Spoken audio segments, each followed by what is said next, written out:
नमस्कार। आज हम भारतीय श्रम कानूनों के इतिहास पर एक गहरी नजर डालेंगे। जी हाँ, ये समझने की कोशिश करेंगे कि कैसे ये कानून विकसित हुए। हमारे पास स्रोत के तौर पर भारतीय श्रम कानून और ऐतिहासिक परिप्रेक्ष्य के कुछ जरूरी अंश हैं। बिल्कुल। और हमारा मकसद ये देखना है कि ब्रिटिश राज के समय जो कानून थे, जो मतलब मालिकों के पक्ष में ज्यादा थे, हाँ। उनसे हम कैसे आगे बढ़े और आज़ादी के बाद कैसे मजदूरों के कल्याण पर ध्यान दिया गया। सही। तो शुरू करते हैं उस टाइम से जब कहते हैं भारत एक बड़ा मैन्युफैक्चरिंग एक्सपोर्टर था। हाँ बिल्कुल, लेकिन ब्रिटिश राज में स्थिति बिल्कुल बदल गई। कैसे? भारत मतलब सिर्फ कच्चे माल का सप्लायर बन के रह गया। आंकड़े बताते हैं कि 1700 के आसपास विश्व व्यापार में हमारी हिस्सेदारी कोई 20% थी। 20%, बहुत ज्यादा। हाँ, और 1947 तक ये घटकर सिर्फ ½ % रह गई। ओह, ये तो बहुत बड़ी गिरावट है। जी, और ये सिर्फ इत्तेफाक नहीं था। उस दौर के कानून जैसे बागानों के कानून या शुरुआती फैक्ट्री एक्ट वो इसी सोच को दिखाते हैं। मतलब उनका मकसद बस उत्पादन बढ़ाना था। हाँ, ब्रिटिश उद्योगों के लिए उत्पादन, भारतीय मजदूरों की चिंता वो प्राथमिकता नहीं थे। तो नतीजा क्या हुआ? कम तनख्वाह, कम तनख्वाह, काम के घंटे बहुत ज्यादा और हालात भी काफी मुश्किल थे। लेकिन फिर विरोध भी तो शुरू हुआ होगा। पहला फैक्ट्री अधिनियम 1883 वाला, वो क्या था? हाँ, वो आया 1883 का फैक्ट्री अधिनियम। देखिए, इसने पहली बार कोशिश की कि काम के घंटे कुछ तय हों और बाल मजदूरी पर रोक लगे। तो ये तो अच्छी बात थी। हाँ, पर इसका दायरा बहुत छोटा था, मतलब बहुत कम फैक्ट्रियों पर ये लागू होता था। तो असर कह सकते हैं शुरुआत में प्रतीकात्मक ज्यादा था। अच्छा, असल बदलाव कम था। जी, पर एक शुरुआत तो थी। तो सुधार की रफ्तार धीमी थी और मजदूरों की हालत अभी भी मतलब अच्छी नहीं थी। बिल्कुल, और शायद इसीलिए उन्हें लगा होगा कि संगठित होना जरूरी है। यहीं से ट्रेड यूनियन का दौर शुरू होता है। हाँ, सही पकड़ा। शोषण के खिलाफ आवाजें उठीं।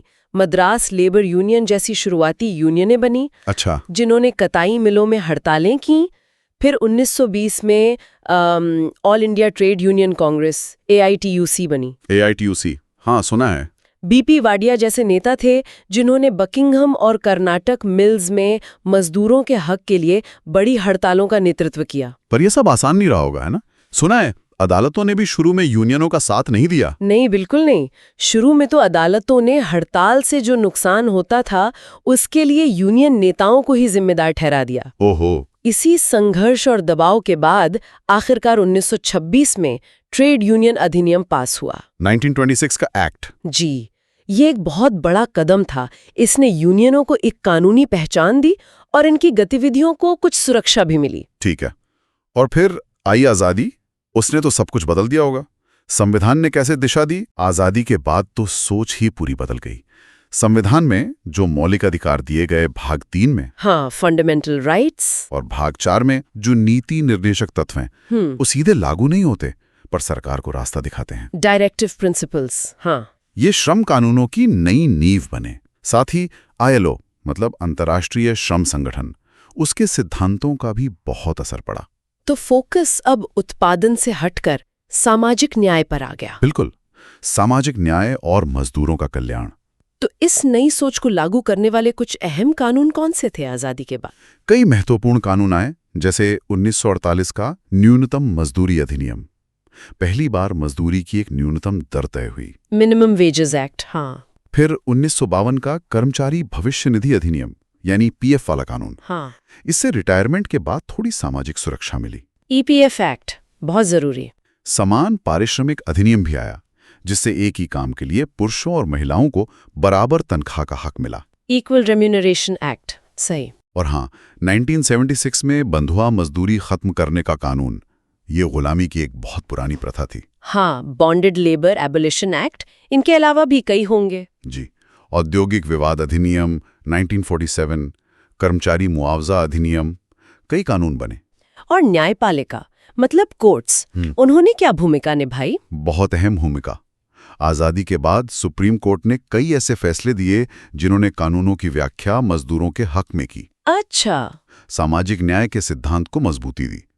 मकसद साफ था, मजदूरों की सुरक्षा, उनकी सेहत, उनका कल्याण। जैसे 1948 के संशोधित फैक्ट्री अधिनियम में भी ये बातें साफ थीं। तो अगर हम इस पूरी यात्रा को देखें तो ये साफ है कि हम औपनिवेशिक शोषण वाले कानूनों से आगे बढ़कर मजदूर कल्याण और सामाजिक सुरक्षा की तरफ आए हैं। हाँ बिल्कुल, ब्रिटिश राज के कानून उत्पादन और ब्रिटिश हितों पर केंद्रित थे, जबकि आज़ादी के बाद के कानूनों ने संविधान और ILO से प्रेरणा ली, मजदूरों के अधिकारों, उनकी सुरक्षा, उनके कल्याण को प्राथमिकता दी। सही कहा। और ये सफ़र आसान नहीं था। इसके पीछे मजदूरों का लंबा संघर्ष रहा है। ट्रेड यूनियनों की बहुत बड़ी भूमिका रही है। हाँ, हमने देखा कैसे 1883 के फैक्ट्री एक्ट जैसे शुरुआती कदम उठे और फिर 1926 के ट्रेड यूनियन एक्ट ने यूनियनों को कानूनी ताकत दी। और आज़ादी के बाद न्यूनतम मजदूरी, PF, समान वेतन, बंधुआ मजदूरी का खात्मा, इन सब ने मजदूरों को सहारा देने की कोशिश की। बिल्कुल, आज़ादी के बाद करीब 75 सालों में इतने सारे कल्याणकारी कानून बने, पर एक सवाल अब भी है। क्या? आज के समय में जब आर्थिक दबाव बढ़ रहे हैं और हाल ही में आपने देखा होगा पुराने श्रम कानूनों को मिलाकर नए कोड बनाए गए हैं। हाँ, वो लेबर कोड्स। जी, तो सवाल ये उठता है कि क्या हम उन पुराने कल्याणकारी सिद्धांतों और आज की आर्थिक जरूरतों के बीच सही संतुलन बना पा रहे हैं? ये वाकई सोचने वाली बात है। क्या वो संतुलन बना हुआ है या कहीं एक तरफ झुकाव ज्यादा हो रहा है? इस पर शायद हमें और गहराई से विचार करने की जरूरत है।